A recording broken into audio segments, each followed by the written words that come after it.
Pierre Gaudin, directeur grand compte d'admission, vient de rejoindre notre plateau. Merci Pierre de votre présence et de répondre à nos questions. Alors on va commencer, on va rentrer directement dans le vif du sujet en nous expliquant ce qu'est le portage.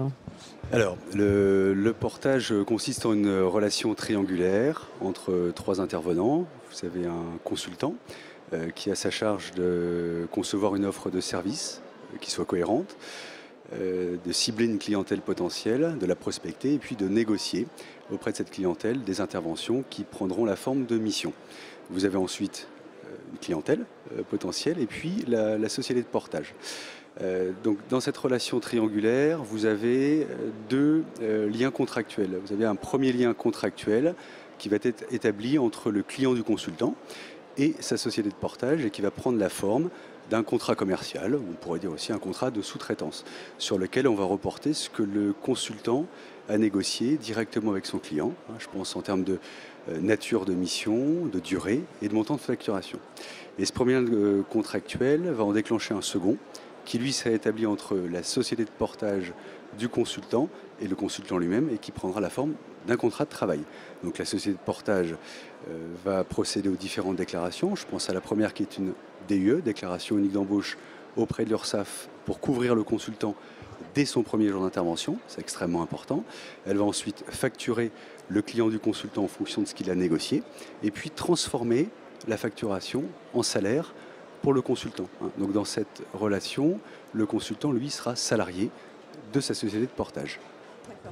Alors, en quoi le portage s'inscrit-il dans les problématiques économiques au cœur de l'actu des entreprises ?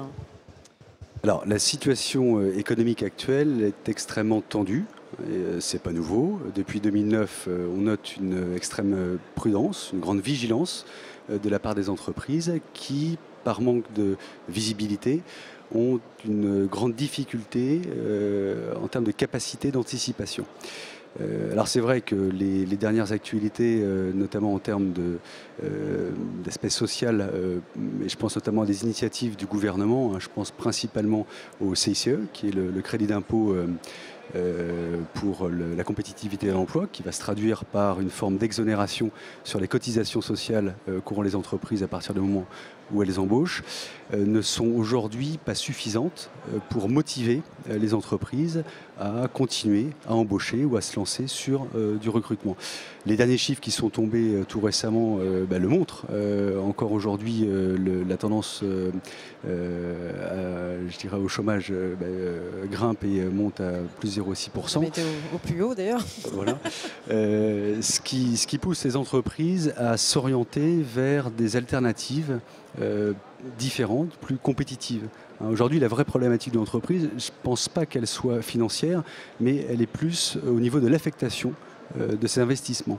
Est-ce qu'une entreprise aujourd'hui est prête à investir, notamment en termes de formation pour recruter un collaborateur qui ne sera pas immédiatement opérationnel, ou est-ce qu'elle est prête à investir sur l'achat de prestations qui va lui permettre de bénéficier des ressources directement opérationnelles qu'elle pourra mettre au service de son développement. Voilà. Elle investit du temps et par conséquent, de l'argent et par conséquent du temps en investissant à une personne qui ne va pas forcément, comme vous dites, directement opérationnelle.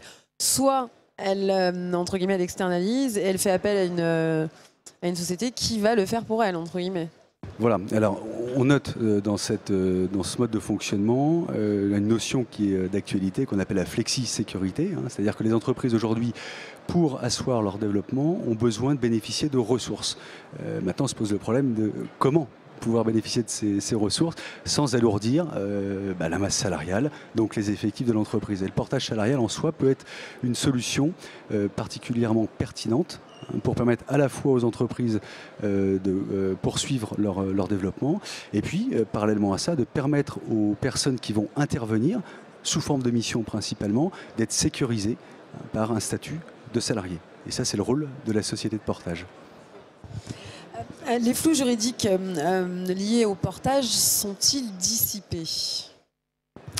Alors, grande question. La profession se professionnalise. Beaucoup d'évolutions, notamment législatives, ont lieu depuis notamment 2008. Il faut savoir qu'en 2008, un texte de loi a été adopté par l'Assemblée nationale légitimant le portage salarial, donc le statut du porté. Un texte plutôt sur le cadre de fonctionnement a été ensuite proposé par, je pense, les partenaires sociaux, les sociétés les plus représentatives de notre profession.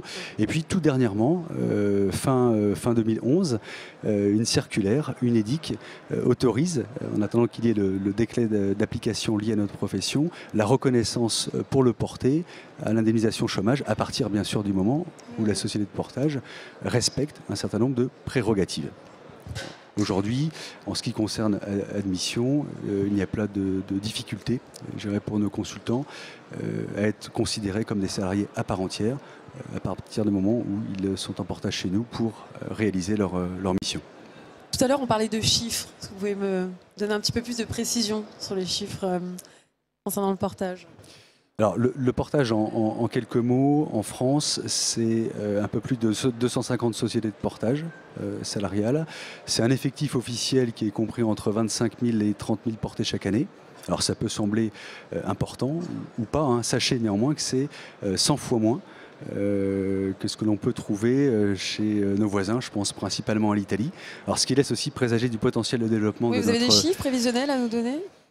Prévisionnellement, des tendances. On estime que la profession, alors en termes d'effectifs, hein, je pense principalement en termes de portée, devrait être multipliée par 5 d'ici 5 à 6 ans. C'est plutôt pas mal. C'est plutôt pas mal. Et on va terminer, on aimerait savoir quelles sont les valeurs ajoutées d'Admission, tout simplement. Alors, notre cœur de métier chez Admission reste le portage salarial, donc la capacité à héberger les missions qui nous sont confiées par nos consultants de façon professionnelle, donc pour garantir à nos portées toutes les garanties liées au statut classique du salariat. Je pense à la prévoyance, à la sécurité sociale, aux cotisations, donc, au régime de retraite, le régime de base et puis les complémentaires, à l'assurance chômage. Mais au-delà de ce cœur de métier, on estime qu'il faut pouvoir accompagner nos consultants. Souvent les consultants, ils ont une expertise métier et ils nous disent au-delà de cette expertise métier, on a beaucoup de difficultés et c'est pas notre métier à aller se vendre. Et à quel prix? Ce sont des exemples concrets. Il y a une vraie... Voilà. Donc c'est vrai qu'on met en place un certain nombre d'outils qui vont se traduire par des formations adaptées sur les techniques de vente, sur comment connaître son prix de vente, qui soit cohérent par rapport au prix du marché. Il y a des notions de réseau qui sont extrêmement importantes. On est sur un marché aujourd'hui où, pour pouvoir déployer son activité de façon pérenne, eh bien, il va falloir passer par le réseau professionnel. Le bouche à oreille, la cooptation, la mise en relation sont des notions qui sont extrêmement fortes chez nous. Et puis on n'oublie pas non plus une chose, c'est qu'à partir du moment où la personne décide de fonctionner en portage salarial, donc de façon autonome, il y a une notion d'isolement. C'est pas facile psychologiquement de se retrouver seul lorsque précédemment on a été salarié, on a eu une structure, on a eu des collègues. Donc toutes ces notions autour du métier du consultant, eh bien, on va les intégrer et les aider je dirais, à bien les appréhender pour que nos consultants puissent se vendre plus facilement, mieux et sur des missions si possible plus récurrentes. Un site internet peut-être ? Oui, www.admission.fr et puis surtout une implantation au niveau national. Donc Admission est présente dans les principales grandes villes de France pour jouer justement cette notion de proximité extrêmement importante pour nos consultants. Pierre Gaudin, merci à vous d'avoir répondu à nos questions. Merci à vous.